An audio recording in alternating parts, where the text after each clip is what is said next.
The cold order. The engine of Jalen's cargo ship hummed low as it floated in deep space. He sat in the pilot seat, staring at the blinking red message on his comm screen. It was a direct order from the Trade Command.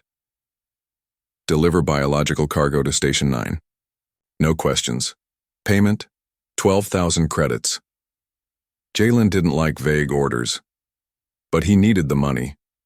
Ever since he left Earth's military, jobs were hard to find. Now he flew an old cargo ship carrying whatever they told him. Usually it was scrap, supplies, sometimes livestock. But this order felt different. Strange. He walked down the cold metal hallway of his ship and reached the cargo bay. 3 long crates were locked in the center. Heavy, no labels, just codes and a blinking light on each one. Jalen bent down and activated the first lock. The crate hissed and slowly opened. Inside, curled in a corner, was a woman, clearly not human. Her skin was pale blue, eyes bright gold. Her clothes were torn, and her wrists showed red marks from tight cuffs. She looked up at him, her face blank, but her eyes were full of fear. Jalen stepped back, shocked. This wasn't cargo. This was a prisoner. He opened the second crate. Inside was a young alien boy, maybe 5 years old, thin, shivering. The third crate had a smaller girl, barely able to lift her head. She clung to a piece of cloth like it was her only treasure. Jalen's stomach turned. "This is wrong," he whispered. He pulled out a blanket and placed it over the boy. The child flinched at first but didn't move away. Jalen offered water from his flask. The boy stared at it, then slowly took it. His little hands trembled. The woman didn't speak a word. She sat still, holding the girl in her arms. Jalen noticed her legs were shaking and her lips were dry. He placed a food packet near her feet and backed away. "Eat. You need strength," he said softly. Still, no reply. But her eyes followed his every move. Jalen returned to the control room and slammed his fist on the console. He opened the secure channel to command. "What kind of job is this? You didn't tell me it was living beings. This is illegal." The reply came cold and fast. "They are declassified life forms. Trafficked per Sector 22 law. Deliver as ordered. Or be marked disobedient." Disobedient. That word meant blacklisted, maybe worse. The last pilot who disobeyed Trade Command was never seen again. Jalen sat back in his chair. His heart beat faster. He could deliver them and get the money. Pretend he never saw their faces. Let the system eat them alive, or... He looked at the security feed. The little boy was now leaning against the crate wall, asleep. The mother was feeding the girl slowly, piece by piece with her own hands. Her own share of food untouched. She looked like a woman who had lost everything, but still refused to let her children break. Jalen closed his eyes. He remembered the war, the camps, the sound of crying children, the empty look in the eyes of the ones no one saved. And now, he had a choice. The system said they were cargo, but his heart knew better. They were a mother and her children. Jalen stood and whispered to himself, "I didn't sign up to be a monster." He opened the locker, pulled out 3 warm blankets, 2 spare food rations, and a small light globe. He returned to the cargo bay and placed everything inside the crates. Then gently he spoke to the woman. "My name is Jalen. I'm not going to hurt you. I want to help. But you need to trust me." The woman didn't answer. But this time, her eyes softened. She held her children closer, but she nodded. Barely. Jalen stepped back and locked the cargo bay door, but not to trap them, to protect them. He returned to the control room and stared at the blinking star chart. Station 9 was 1 day away, but if he took the long route to the green moon of Aara, they could disappear. No more orders, just freedom. He reached toward the nav panel, hand shaking. This was not just a course change. It was a life change. Jalen whispered to the stars, "They want me to sell them, but I'm going to give them a family instead." And with that, he changed the path of the ship, Forever. Jalen flew the ship through the silent black of space, but his mind was louder than ever. He had done something dangerous. He disobeyed a direct order from Trade Command. He was now a criminal in their eyes. But when he thought of the mother's eyes, her tired, silent strength, he knew he had made the right choice. The alien woman hadn't spoken a single word since he opened the crate. Not one. But her eyes, they were sharp, always watching. Not in fear anymore, but with caution, like she was waiting to see what kind of man Jalen truly was. The children stayed close to her. The boy followed his mother's silence. He had bright orange eyes and a small scar on his neck. The little girl was the smallest and weakest, but her tiny hands would grip Jalen's shirt every time he came close. Maybe from fear, maybe from hope. Jalen cooked a small meal in the ship's galley, simple rice and protein paste. He placed 3 bowls near them on the floor. The children ate slowly, carefully, like they weren't sure if it was real. The woman only fed them, not herself. Again, he noticed the mother's lips were cracked. She was clearly starving herself. "You need to eat too," Jalen said softly. No answer. She looked away. Jalen sighed and left the room, but he set up a camera feed so he could watch from the control room. Hours passed. He saw her finally pick up the food and eat a little when the children were asleep. Only then. Like she didn't think she deserved it. That night he brought a translator device. He gently placed it on the floor near her. "If you don't want to talk, it's okay. But if you ever need to say something, this will help." She didn't touch it, but she didn't push it away either. Days passed. They kept traveling deeper into unregistered space. He was heading to Astara's green moon, where there were no Trade Command patrols. The place was quiet, half abandoned. It was their only hope. He did his best to make the children smile. He showed the boy how to press buttons on the control panel, safe ones. The boy looked serious but curious. The little girl drew pictures on the metal walls using his old chalk sticks. Jalen saw something strange as the days passed. The woman was healing, slowly. The bruises faded. Her eyes became less tired. Her back stood straighter. But still, she didn't speak. Not one word. Not even her name. One night, Jalen sat near them and tried again. "Can I ask something?" he said. No reply. "Why won't you speak?" "I know you can. I hear you humming to your daughter at night when you think I'm asleep." The woman's hand tightened around her daughter's shoulder. Jalen continued. "I don't want to force you, but I want to know your name, something, anything, just so I can call you something other than alien mother." He smiled a little. "I've been calling the boy Tiny Trouble and the girl Little Sun in my head." The woman looked at him for a long time. Then very slowly, she reached toward the translator. She tapped it with one slender finger. It glowed blue. A soft female voice echoed from it. "Speech, not silence, is dangerous," it said. Jalen leaned in. "Dangerous?" The woman tapped again. Every word was punished. Silence kept us alive. Jalen's chest ached at the thought. He asked gently, "What is your name?" She didn't answer that question yet, but she spoke again through the translator. "My children are not weapons, not threats, just children." Jalen nodded. "I know." "Why help us?" she asked. Her golden eyes studied him hard now. "You lose everything." "For what?" He sat down on the cold floor, resting his back against the wall. "I was a soldier," he said quietly. "I saw families ripped apart. I saw people left behind like trash. I promised myself, if I ever had the power to stop it, I would." He looked at her. "I don't care what species you are. You're a mother. That's all I need to know." Silence returned, but not the same kind.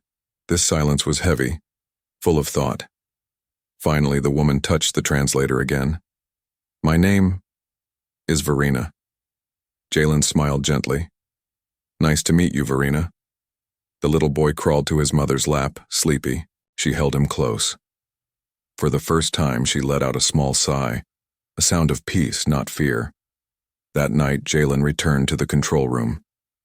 He didn't know what future waited for them, but one thing was clear now. The woman who would not speak had finally begun to trust him, and that trust was worth more than any reward. The stars outside blinked softly as Jalen leaned back in the pilot chair. The ship floated through an empty corridor of space, silent and slow. Inside, all seemed calm. Verina and the children were resting, but Jalen's mind was not at peace. Something still bothered him. Why had Verina been treated like cargo? Why had command marked them as non-essential, even dangerous? And why was there no real record of them in the cargo manifest? Just a strange encrypted file titled Asset Class 7.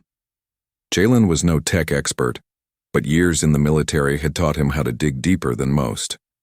He opened the ship's internal data logs and traced the delivery order. The moment he tried to access the encrypted file, the console flashed red. Unauthorized access detected. This file is classified by galactic trade law. Level Crimson. Crimson level? That was used for war weapons, not people. Jalen stared at the screen. He took a deep breath, then opened a secret folder on his ship's system. It was an old military patch tool, something he'd kept hidden for emergencies. He ran it slowly, carefully. The system began to crack the lock, layer by layer. It took 20 minutes. But finally, the file opened. His hands froze on the controls as the data spilled out in front of him. Verina's real identity. She wasn't just any alien mother. She was once a high diplomat of the Sarathi Dominion, a peaceful alien nation that once worked closely with humans. Her diplomatic rank had granted her intergalactic travel rights, command over trade lanes, and even access to secret interspecies agreements. But after a border attack destroyed the Sarathi capital, her people had scattered. The few who survived were hunted, some sold, others killed. Her name had been removed from public records, her title erased. The bounty on her head was placed not by criminals, but by a shadow part of Trade Command itself. The file even contained a surveillance photo. Verina standing beside her partner, clearly a Sarathi general, and two infants, still wrapped in silver cloth. A note below read, Status widow, general deceased, offspring marked for containment, eliminate if recovery fails. Jalen's heart dropped. They didn't just want to sell her. They wanted her silenced. The children, too. He turned off the screen and sat in silence. He felt a wave of cold fear creep up his back.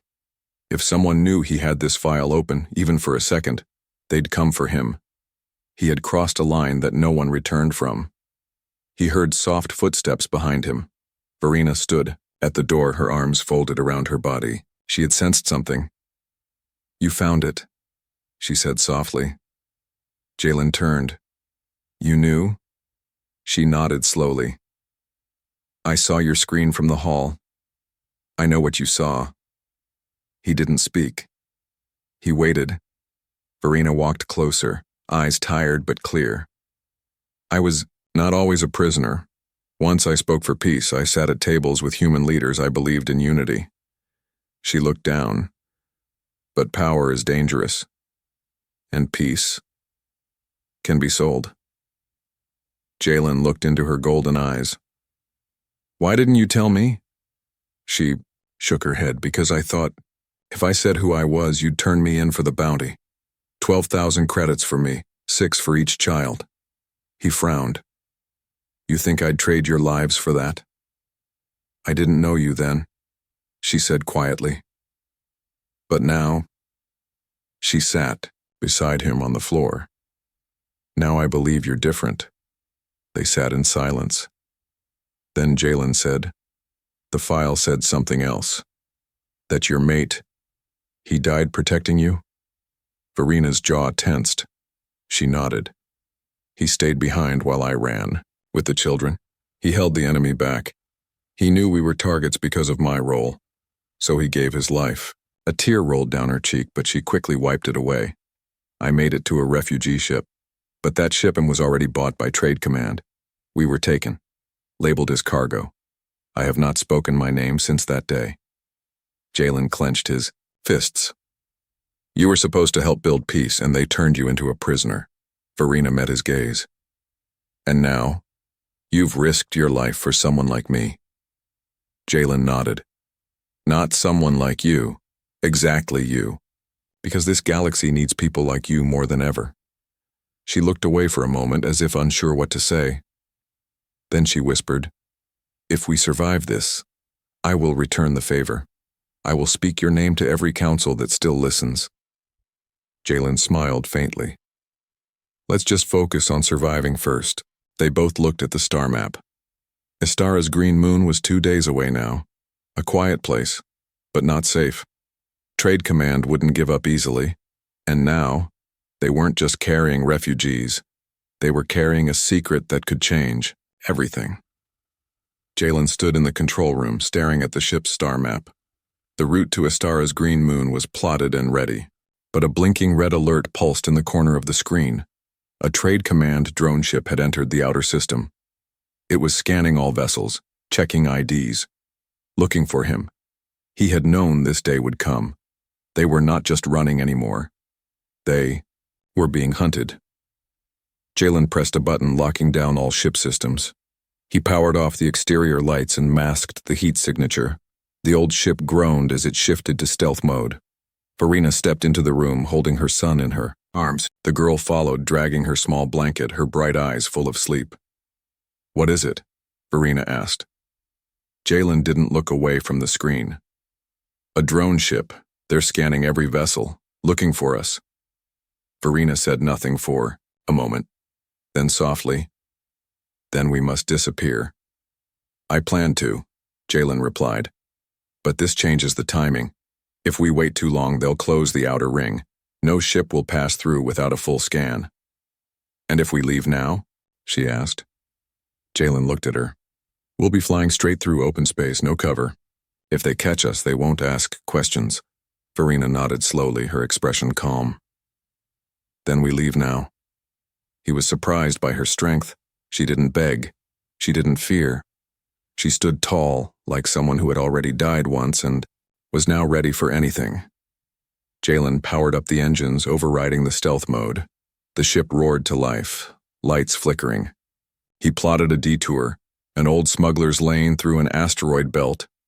Dangerous, but unmonitored. As the engines burned and the ship turned toward the escape route, Jalen looked at the children. They didn't cry. They just held tightly to their mother's arms. Verina knelt beside them. She spoke to them in her native tongue, soft, musical, but full of command. Then she stood, walked to Jalen, and placed her hand gently on his shoulder. Thank you, she said. He nodded. We're not safe yet. The ship jolted forward, diving into the belt. Jagged rocks spun all around them. The autopilot gave up. Jalen had to fly manually. One wrong turn, and the ship would be torn apart. But the drone ship was getting closer behind them. Its signal flashed again. Unidentified ship. Halt immediately. You are in violation of Trade Law 49B. Respond or be engaged. Jalen didn't answer. He pressed deeper into the belt. The ship scraped against a massive rock, shaking the entire cabin. Sparks flew from the side panels. Verina braced herself near the children, shielding them with her body. The drone ship fired a warning shot. Blue plasma. It barely missed the rear thruster. Jalen swore and pulled the lever hard, flipping the ship under a spinning asteroid. The move worked. The drone lost sight of them for just a few seconds. That was all Jalen needed. He slammed the afterburners and sped forward deeper into the belt. He reached an old beacon tower, abandoned now, and shut down everything. Total silence. No light, no signal. They waited in the dark. 1 minute, 2, 10. Finally, the scanner showed the drone ship drifting away, scanning in the wrong direction. They had survived. For now. Jalen let out a breath he didn't realize he'd been holding. He looked back. Verina was holding the girl who had fallen asleep in her arms. The boy sat beside her, drawing something in the dust on the floor. 3 figures, holding hands. Jalen smiled faintly. They weren't just passengers anymore. They were becoming something more. He walked quietly to the food shelf and brought out 3 warm packs, handed one to Verina. We'll rest here a few hours, then go to Aara. She nodded and took the food. Jalen sat beside the boy and pointed at the drawing. Who's this? He asked. The boy hesitated, then touched the first figure. Mama. He touched the second. Me. He touched the third, and smiled. You. Jalen's heart tightened. He looked at Verina. She didn't speak, but her eyes were full of quiet, warmth, the kind only a mother gives when she finally feels safe. I've made my decision, Jalen said suddenly. When we land on Aara, I'm not just dropping you off, I'm staying. Verina looked surprised. You would stay with us? He nodded. If you'll have me. She looked down at her children, then back at him. You gave us a chance to live. That makes you more than a protector, she whispered. It makes you family. In the quiet hum of the hidden ship, surrounded by stars and stone, a new family was forming, one that no law could command. The ship descended through clouds thick with blue mist. Beneath them stretched a vast emerald jungle, untouched and alive. Birds with glowing feathers flew in flocks above the trees. Beasts roared in the distance. It was wild, yes, but quiet. There were no satellites, no patrols, no cities. Aara's green moon was forgotten by most of the galaxy. That made it perfect for Jalen. He landed the ship on a soft patch of moss between 2 tall trees, their trunks wide as buildings. Steam hissed as the engine cooled. For a long moment, no one moved. Then the ramp lowered with a low creak. The air was warm, fresh, earthy. Jalen stepped out first. His boots sank a little into the moss. He looked around cautiously. No signs of life nearby. Good. Verina followed, her children holding each hand. They stared at the open jungle like it was the first real thing they'd seen in years. The boy broke into a smile. The little girl touched a glowing flower and giggled when it blinked closed. For the first time, they were free to breathe. Jalen pulled his old tool bag from the ship. We need shelter. This place is peaceful, but it still has storms and beasts. Verina nodded. I'll help. They worked together without speaking much. Verina had strong arms and sharp eyes. She helped Jalen cut long branches with a plasma saw, while the children gathered dry leaves and smooth stones. Jalen built a curved roof out of metal panels from the ship's storage, layering them with bark and vines for camouflage. The shelter wasn't pretty, but it was strong, hidden, safe. As the sun began to fall, they lit a fire inside a small ring of stones. Jalen handed out food packs, but Verina surprised him. She had gathered some local fruits. She tested each one for poison, with a scanner before offering them to the children. The girl ate happily. The boy looked up at Jalen and handed him one. It was sweet, juicy, like mango mixed with mint. You two should rest, Jalen said after the meal. I'll keep first watch. Verina didn't argue. She laid down between her children and curled, her arms around them. Jalen sat near the doorway, staring into the darkness, listening to the night creatures sing. But he didn't feel alone. In the quiet, he realized something strange. He felt at peace. For the first time since he left Earth, this wasn't just a hiding spot anymore. It was a beginning. The next morning, they started settling in. Jalen rigged solar panels from the ship to power a small heater and light globe. He taught the boy how to hammer nails and carve notches. The girl followed Jalen around, mimicking everything he did. She even tried to hold a wrench with her tiny hands. Verina watched it all with soft eyes. She didn't smile often, but when she did, it was the kind that made Jalen stop what he was doing just to remember it. She began speaking more now, Not long speeches, but words that mattered. Thank you. Careful with the blade. This fruit is safe. But one evening after the children fell asleep, she said something different. You saved our lives. But more than that, you gave us something we thought was lost. Jalen looked at her. What's that? He asked. She stared at the fire. Hope. He said nothing, just nodded. Days passed. Then a week. The jungle grew familiar.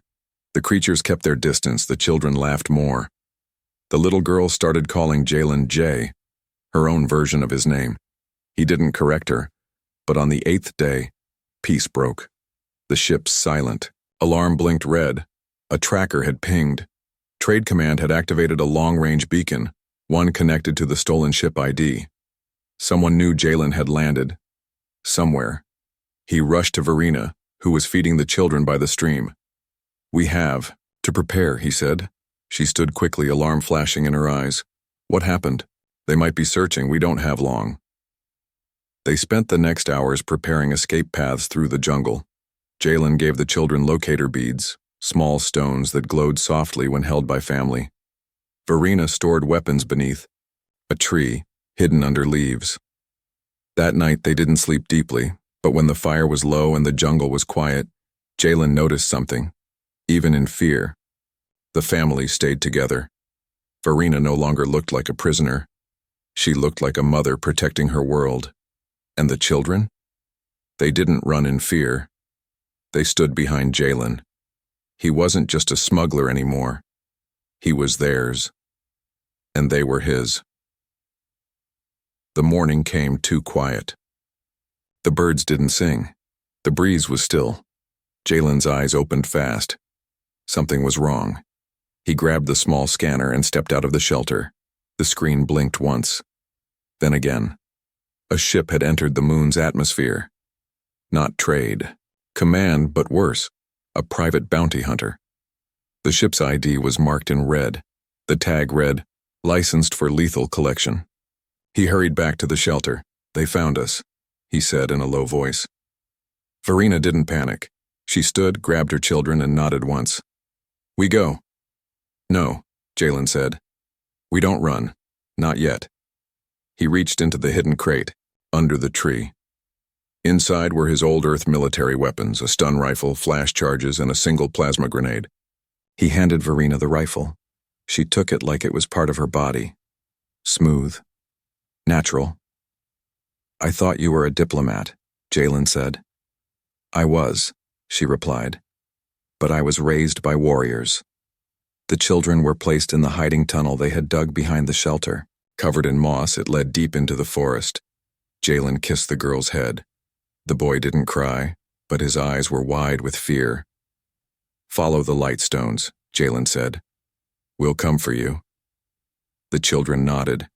Verina knelt down and whispered to them in her language. Then she stood taller than before. The hunter's ship landed nearby. The ground shook. Trees swayed. The beast had arrived. Jalen and Verina took cover behind the shelter. Minutes passed. Then footsteps. Not heavy, but slow.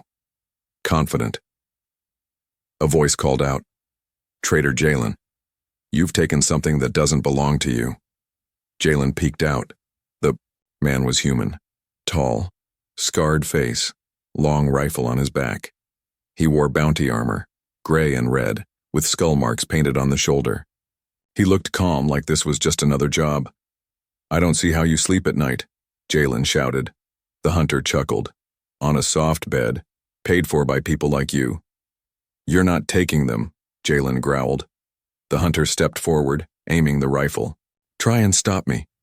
Verina stood up behind the tree, her rifle aimed at his chest. I suggest you leave, she said calmly. The hunter tilted his head. Ah, the queen herself speaks. He fired without warning. Jalen pulled Verina down just in time. The plasma bolt hit the tree, burning through the bark. Jalen rolled out and threw a flash charge. White light exploded across the jungle floor. The hunter stumbled. Verina fired twice, hitting the man's armor. Sparks flew, but he didn't fall. He's reinforced, she warned. Jalen grabbed a sharp metal rod and moved around the shelter. He reached the man from the side and tackled him, slamming him into the dirt. They fought hard. Fists, blades, grit. Jalen's shoulder cracked, but he didn't stop. He roared, "You want to take a mother from her children? Over my dead body." Didio. Hunter grabbed his knife, slashed Jalen's arm. Verina screamed and fired again, this time at the hunter's leg. He fell with a curse.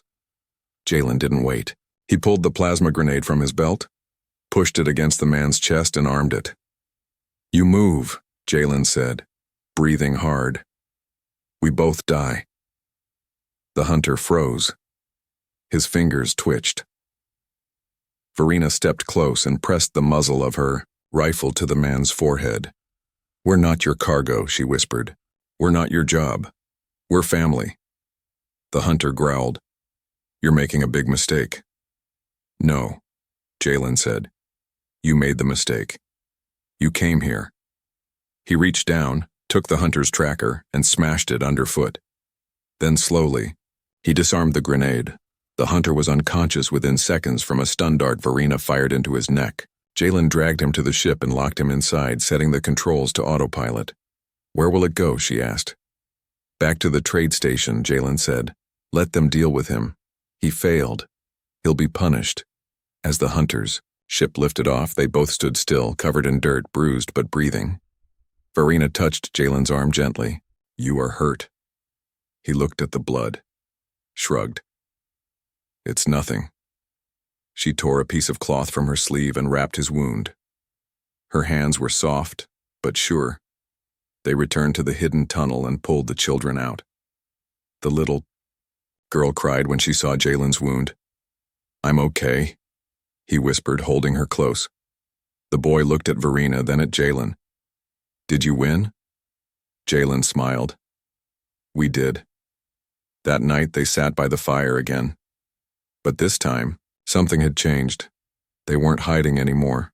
They had stood, fought, protected, together. Verina sat beside Jalen and looked up at the stars. "I don't have a home anymore," she said. He looked at her. "Neither do I." She reached out and took his hand. "Then maybe," she said softly, "we can build one here. With them. With you." Jalen looked at her, at the children resting near the warm fire, and whispered, "Yes.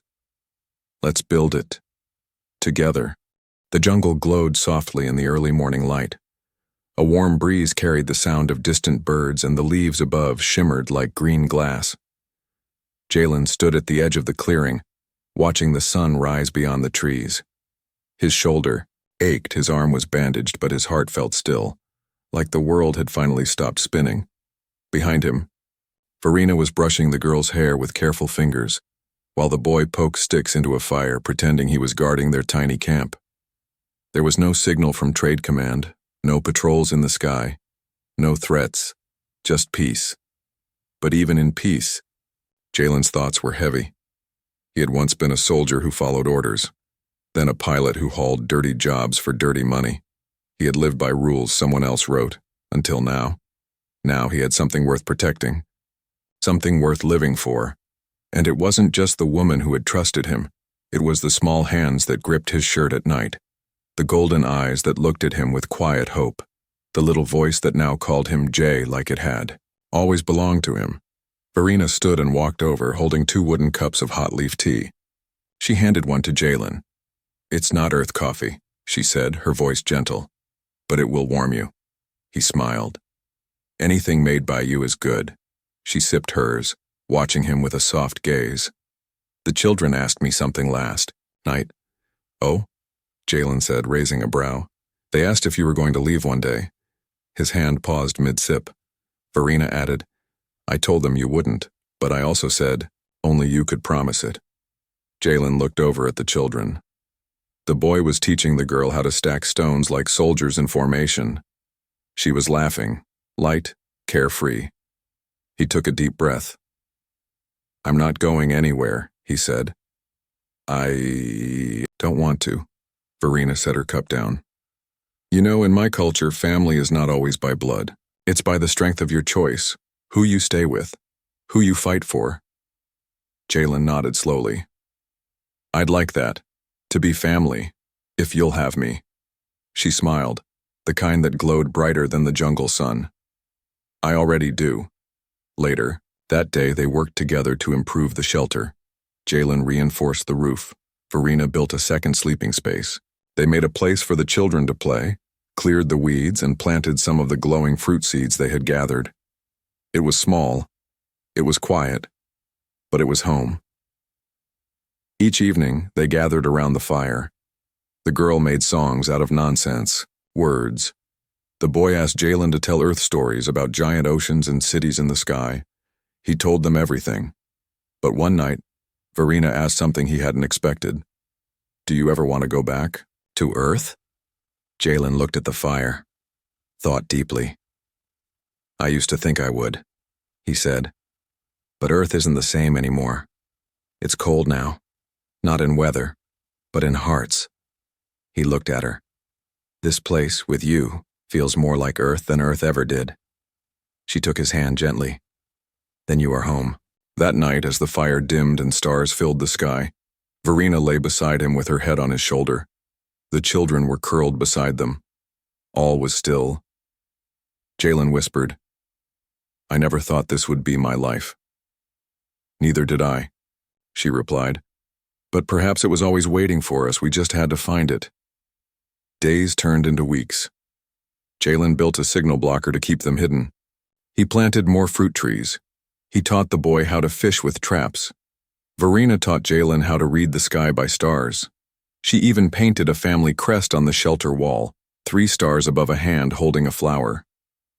One day, the girl ran up with a broken stone in her hand. Fix it, she said. Jalen laughed and lifted her up. You break it, you fix it, little one. But you're the fixer, she giggled. He looked at Verina, who stood smiling in the sunlight. Maybe he was the fixer. He had fixed a ship, he had fixed a broken mission. He had helped fix a broken heart, but most of all, he had helped build a new kind of family. Not perfect, not easy, but real and strong. That night, as the wind blew soft and the stars burned bright, Jalen whispered to the children as they slept, No one will ever sell you again. No one will ever chain you. This is your life now. Free. Loved. Forever. And with Verina by his side, he closed his eyes, finally home.